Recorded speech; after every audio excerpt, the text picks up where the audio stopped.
Auburn winning their season opener against Georgia Southern, running away with this one. The final score 41-7. Now some suspensions to note at the beginning of the game that was announced just beforehand. Sean White suspended, as well as wide receiver Kyle Davis and running back Cam Petway.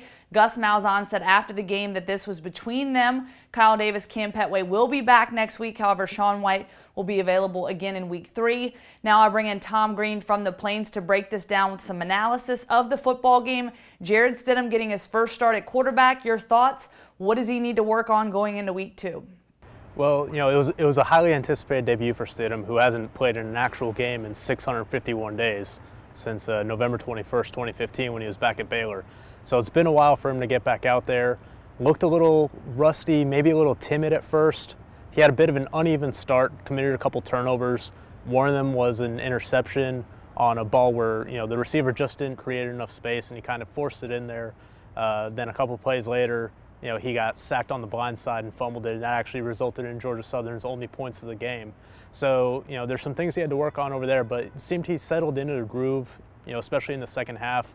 He completed 6 of his last 10 passes for 78 yards and a pair of touchdowns. He really had success on crossing routes. Had a couple passes to Will Hastings in that, and his touchdown to Ryan Davis was on a crossing route too. So that's something I'm sure Auburn fans are pleased to see. But yeah, it was an uneven performance at first, but once he settled in, he got comfortable. I think it all just started to come back to him. All right, you look at Carrion Johnson. At first, the concern when he went down was maybe it was just a cramp, something minor. Of course, I was concerned about that ankle injury. He's been battling since last year, but it looked like it was his knee. Any update on that injury and what this impact could have going forward? Well, according to Auburn's radio broadcast during the game, it was a lower hamstring injury for Carrion. Gus Malzahn didn't really, have much to say about it. They're still assessing it, and we'll know more later. But anytime you lose a versatile player like Carrion Johnson, who can do it both in the receiving game and the rushing game, it's going to hurt you. But the good news for Auburn, of course, is that they have Cam Petway coming back next week, so they'll have their workhorse there, and they got to feel good about the depth after what they saw from Cam Martin today. Absolutely, and Carrion Johnson putting up over 130 yards just in those first 2 quarters alone before going down with an injury. So obviously impressive there, but hope to see him back. Of course, the depth always helpful at that position. All right, Chip Lindsey, first time calling the plays for the Auburn Tigers, obviously on the field calling the plays. What were your overall thoughts? What were some of the biggest differences or changes maybe you saw since Rhett Lashley and since he took over from him last year? Well, the biggest change had to be the use of RPOs, run pass options. We saw countless of those. Sometimes they were very successful. Stidham's first touchdown, 14-yard run came on an RPO where he kept it and just took it up the middle.